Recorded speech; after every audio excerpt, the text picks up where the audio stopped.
In 1996, Zinedine Zidane joined Juventus.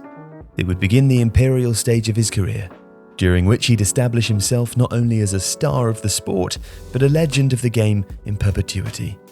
He'd win Serie A twice and reach 2 Champions League finals before, in 2001, joining Florentino Perez's Galacticos project at Real Madrid. But before any of that, he might actually have played for Blackburn Rovers.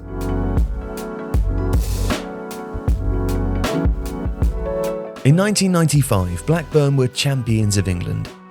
Bankrolled by the wealth of local steel magnate Jack Walker and inspired by the goals of Alan Shearer, Rovers held off Manchester United to complete an unlikely rise to the top of the Premier League.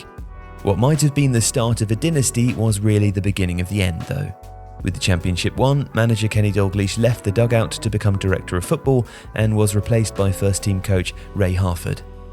In addition to that disruption, Rovers failed to strengthen their squad after winning their title. Their only signings would be made after the season began, with the capture of little-known defender Adam Reed from Darlington and midfielder Matty Holmes from West Ham United.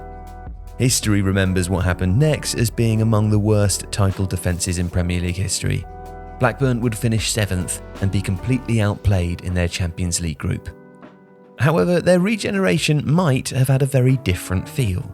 You see, for much of the summer, in pre-internet days when transfer gossip could only be found on club call phone lines and teletext, Rovers had been expected to sign a captivating French duo from Bordeaux, the centre-forward Christophe Duggary and his 23-year-old playmaking teammate Zinedine Zidane. Now, this wasn't just a rumour. Duggary and Zidane both visited Blackburn's training ground, and Harford and Dalglish were reportedly keen on the signings, but a deal was never agreed, creating one of the great sliding doors moments in modern football history. To this day, it's unclear whether that's because Duggary or Zidane passed up the opportunity to move to Lancashire, or if the club decided against signing them. What is well remembered, however, is a quote attributed to Jack Walker which suggests that he was less than sold on players from Liga. "Why do you want to sign Zidane when we have Tim Sherwood?" he is supposed to have said internally, referring to the workmanlike midfielder later to become a pundit on British television and radio. Now, the veracity of that quote has never been proven. Walker died in the year 2000, and there's no way of knowing whether he actually said it or not, or even to whom. Even so, over time the legend has really become fact, inspiring much mirth across these subsequent decades. But if it is true, it requires context. As a midfielder, Sherwood was Rovers' captain and the backbone through their mid-90s rise, and given that he'd just seen him lift his Premier League trophy a few months before, Walker's regard for his player Sherwood wasn't misplaced. He was the club's benefactor, but also a local boy who'd been born in Blackburn and who'd grown up as a fan.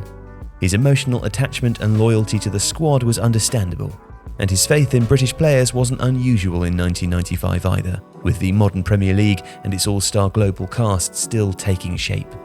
It was, however, still a costly mistake. While Rovers did eventually sign their reinforcements after a dreadful start to their title defence, they would win just 2 of their first 8 games, their momentum had been squandered, and a downward trajectory had begun which, unbelievably, would see them relegated in 1999, just 4 years after winning the title. And that postscript is difficult to ignore. While Rovers were circling the Premier League drain, Duggary and Zidane were winning the World Cup with France in 1998. And in the same year, Zidane would win the Ballon d'Or. It's difficult to imagine more contrasting fortunes, and harder to still avoid imagining what might have been for Duggary, Blackburn Rovers and Zidane. If you like this video, please consider subscribing to the channel.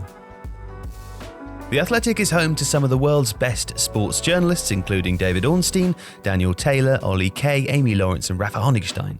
There are journalists dedicated to each Premier League team, so every fan gets the coverage they deserve, not just the big clubs. And you can try it for free now for 30 days. See the link in the description.